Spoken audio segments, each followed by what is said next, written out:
দিশার ইউটিউব চ্যানেলে সবাইকে স্বাগত।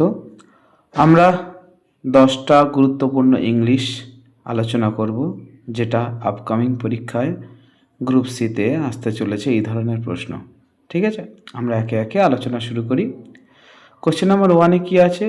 The dog barked dash the visitors. তাহলে এখানে প্রপার প্রিপোজিশন কি বসবে সেটা হচ্ছে আমাদের আলোচ্য প্রশ্ন। তাহলে এখানে কি আছে? অপশান এতে আছে অ্যাট, বিতে আছে ফর, সিতে অ্যালং, ডিতে উইথ। তাহলে প্রকৃত উত্তর হচ্ছে অ্যাট। তাহলে কি বার্কড অ্যাড বসে। ঠিক আছে, তারপরে কোশ্চেন কি আছে দেখি। কোশ্চেন নাম্বার 2 যদি দেখা যায়, কি বলছে? Fill in the blank with proper collective noun. তাহলে এখানে কি জানতে চাইছে? কালেকটিভ নাউন কি আছে? A dash of dolphins. তাহলে ডলফিনসের ক্ষেত্রে কি বলা হয়? ঠিক আছে, আমরা জানি যে ডলফিনের ক্ষেত্রে যে এখানে যে 4টে অপশান আছে তার মধ্যে প্রকৃত উত্তর হওয়া উচিত ছিল পড, পিওডি, পড। পড হচ্ছে ডলফিনের গ্রুপকে বলা হয়, কিন্তু যেখানে এখানে পড নেই সেই অর্থে আমরা 4টে অপশান যদি দেখি, স্কুল, প্যাক, হার্ড, বাঞ্চ। ঠিক আছে, তাহলে এখানে সঠিক উত্তর হচ্ছে স্কুল। ক্যাজুয়ালি ক্ষেত্রে আমরা কিছু কিছু সময় যে স্কুল কথাটা ব্যবহার করি যে গ্রুপ অফ ডলফিনসের ক্ষেত্রে। ঠিক আছে, এটা খুব ইম্পর্টেন্ট কোশ্চেন, একটু ভালো করে মাথায় রাখবে। যদি কোনো পরীক্ষায় পরবর্তীকালে আসে, সেটা নট অনলি গ্রুপ সিডি, সমস্ত পরীক্ষার জন্য এটা খুব ইম্পর্টেন্ট। পরেরটা যায়। তার পরের কোশ্চেন কি আছে? যে অ্যান্টোনিম অফ চাগরিন। তাহলে চাগরিনের অ্যান্টোনিম কি জানতে চেয়েছে। তাহলে কি অ্যান্টোনিম মানে আমরা জানি বিপরীত শব্দ। ঠিক আছে, তাহলে চাগরিন ফার্স্ট জানতে হবে। চাগরিন কথার বিরক্তি প্রকাশ করা। ঠিক আছে, যে বিরক্তি, তাহলে এর বিপরীত শব্দ বিরক্তির মানে যেটা খুব আনন্দিত ব্যাপারটা থাকবে। তাহলে কি আছে? টেম্পট অপশানে আছে, অ্যাসেটিক অপশানে আছে, সোলেন অপশানে আছে, প্লিস্ট অপশান আছে। তাহলে এখান থেকে বোঝা যাচ্ছে সঠিক উত্তর হবে প্লিস্ট। প্লিস্ট মানে হচ্ছে খুশি হওয়া। ঠিক আছে, আর যেখানে টেম্পট মানে হচ্ছে প্রলোভন। ঠিক আছে, অ্যাসেটিক মানে তপস্বী, সোলেন মানে স্ফীত হওয়া বা ফোলাভাব, সেগুলো কোনোটাই হবে না এগুলো। তাহলে সঠিক উত্তর হবে হচ্ছে প্লিস্ট। ঠিক আছে, এই অ্যান্টোনিম কিন্তু পরীক্ষায় সিনোনিম অ্যান্টোনিম দুটো থাকবে মেবি, তাহলে এগুলো একটু ভালো করে দেখতে হবে। পরেরটা কোশ্চেন নাম্বার 4-এ কী আছে দেখি। Question choose the correct spelling the given word. তাহলে এখানে সঠিক বানান নির্ধারণ করতে হবে। বানানের ক্ষেত্রে একটু ভালো করে যদি নজর দেওয়া যায় তাহলে হয়তো বানান পারা যাবে। এখানে যে অপশানগুলো আছে তার মধ্যে সঠিক উত্তর হচ্ছে অপশান বি। এটা হচ্ছে কি অ্যাফ্লোরেসেন্স। অ্যাফ্লোরেসেন্স, তাহলে এটা হচ্ছে সঠিক উত্তর। এই অ্যাফ্লোরেসেন্সের বাংলা হচ্ছে প্রস্ফুটিত। প্রস্ফুটিত, ঠিক আছে, অ্যাফ্লোরেসেন্স। এর কোনো দিন যদি সিনোনিমও দেয় পরবর্তী পরীক্ষায় হয়তো আমরা তাহলে পারবো, তাই এগুলো একটু মাথায় রাখি। তারপরের কোশ্চেন কি আছে যদি দেখি, যে he has an application of leave. এখানে হি হ্যাজ বলে একটা ড্যাশ ছিল, যেটা আমরা এখানে পড়েনি। He has dash an application of leave. তাহলে এখানে কি কোনো কিছু ক্ষেত্রে আবেদন করার ক্ষেত্রে বোঝাচ্ছে, তাহলে এটা একটা গ্রুপ ভার্ব হিসেবে ব্যবহার করবে। ঠিক আছে, সেটা হচ্ছে পুট ইন। পুট ইন মানে আবেদন করা বা রিকোয়েস্ট করার ক্ষেত্রে পুট ইন কথাটা ব্যবহার করে। তাহলে সঠিক উত্তর হয়ে গেল কি he has put in an application of leave.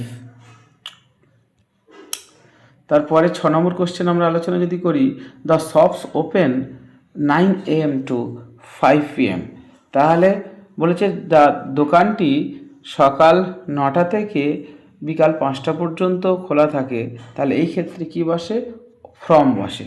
ঠিক আছে, তাহলে কোনো কিছু থেকে কোনো কিছু পর্যন্ত যদি বলা হয় সর্বদা কি বসাবে? ফ্রম বসে। প্রিপোজিশন আমাদের সঠিক করতে হবে। তারপরে পরবর্তী কোশ্চেন কি? Choose the antonym of the word inhabit. তাহলে ইনহ্যাবিট কথাটার অ্যান্টোনিম জানতে চেয়েছে। অ্যান্টোনিম মানে আমরা জানি কি বিপরীত শব্দ। তাহলে ইনহ্যাবিট মানে কি সেটা আগে জানা দরকার। সেটা হচ্ছে বাধা দেওয়া বা নিষেধ করা ক্ষেত্রে ইনহ্যাবিট কথাটা ব্যবহার করা হয়। তাহলে যদি বিপরীত শব্দ হয় তাহলে অপশান এতে আছে চেক, বিতে স্টপ, সি হচ্ছে ফ্রাস্ট্রেট, ডিতে অ্যালাউ। তাহলে অ্যালাউ সঠিক উত্তর হবে। অ্যালাউ মানে হচ্ছে অনুমোদন করা, আর ইনহ্যাবিট মানে নিষেধ করা। তাহলে কি চেক মানে হবে না, এটা হচ্ছে দমনের ক্ষেত্রে ব্যবহার করা হয়। স্টপ মানে থেমে যাওয়ার ক্ষেত্রে, ফ্রাস্ট্রেটেড মানে বিরক্তি প্রকাশের ক্ষেত্রে ব্যবহার করা হয়, হতাশার ক্ষেত্রে ব্যবহার করা হয়। তাহলে ইনহ্যাবিটের প্রপারলি বিপরীত শব্দ হবে কি অ্যালাউ। ঠিক আছে, পরের কোশ্চেন যদি যাই, a group of owl is called. ঠিক আছে, আউলের গ্রুপকে কি বলে? তাহলে এই যে কালেকটিভ নাউন বা ওয়ান অফ সাবস্টিটিউশনের ক্ষেত্রে এই ধরনের প্রশ্ন খুব ইম্পর্টেন্ট। সেটা উত্তর হবে হচ্ছে পার্লিয়ামেন্ট। এর সঠিক উত্তর গ্রুপ অফ আউল হচ্ছে পার্লিয়ামেন্ট। ফক কখন বলা হয়? ফক হচ্ছে আমরা জানি যে গ্রুপ অফ শিপ। ঠিক আছে, গ্রুপ অফ শিপের ক্ষেত্রে ফক কথাটা ব্যবহার করা হয়। ক্লাউডার হচ্ছে গ্রুপ অফ ক্যাটের ক্ষেত্রে ক্লাউডার কথা ব্যবহার করা হয়। তারপর বেল হচ্ছে গ্রুপ অফ টার্টেলের ক্ষেত্রে বেল কথাটা ব্যবহার করা হয়। তাহলে এখানে গ্রুপ অফ আউল হচ্ছে পার্লিয়ামেন্ট। এগুলো একটু ভালো করে পড়াশোনা করে যাবে। পরের কোশ্চেন যদি দেখি, কি বলছে? Covid pandemic broke dash in Wuhan province of China in the end of 2019। ঠিক আছে, তাহলে এখানে কি বলছে? ব্রোক। ব্রোক মানে ছড়িয়ে পড়া জানি, ওর সঙ্গে প্রিপোজিশন কি জুড়বে? সেটা হচ্ছে ব্রোক আউট। তাহলে ব্রোকের ক্ষেত্রে কি বসবে? আউট। ব্রোক আউট মানে হচ্ছে ছড়িয়ে পড়া। ঠিক আছে, তাহলে এই ধরনের অ্যাপ্রোপ্রিয়েট গ্রুপ ভাব প্রিপোজিশন আমরা কিন্তু ভালো করে যেন পরীক্ষার সময় পারি।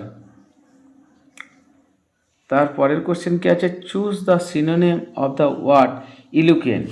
তাহলে ইলুকেন্টের সিনোনিম অর্থাৎ সমুচ্চারিত শব্দ জানতে চেয়েছে। ঠিক আছে, আচ্ছা, ইলুকুয়েন্ট মানে হচ্ছে আগে জানতাম এটা বাকপটু, অর্থাৎ যারা খুব কথায় সাবলীল তাদেরকে বলা হয় বাকপটু। তাহলে অপশান এতে দেখো ফার্স্টেই উত্তর পেয়ে যাচ্ছি ফ্লুয়েন্ট, যারা কিনা ভালো কথা বলতে জানে। ইগনোরেন্ট, ইগনোরেন্ট মানে অজ্ঞ আমরা জানি। রুট, রুট কথাটার ক্ষেত্রে মানে অসভ্য ক্ষেত্রে রুট কথাটা ব্যবহার করি। তারপরে অপশান নাম্বার ডি বলছে কি সিগনিফিকেন্ট, সিগনিফিকেন্ট মানে উল্লেখযোগ্য হিসেবে ব্যবহার করা হয়। তাহলে প্রপার উত্তর হয়ে গেল কি ফ্লুয়েন্ট, অর্থাৎ বাগ্মিতা বা খুব ভালো কথা বলার ব্যক্তি। ইলুকুয়েন্টের সমুচ্চারিত শব্দ। তাহলে এইভাবে আমরা 10টা করে কোশ্চেন আলোচনা করছি। যদি ভালো লাগে তোমাদের তাহলে তোমরা অবশ্যই কমেন্টে জানাবে। এরকম একাধিক ভিডিও আমরা আপলোড করতে থাকবো। Thank you.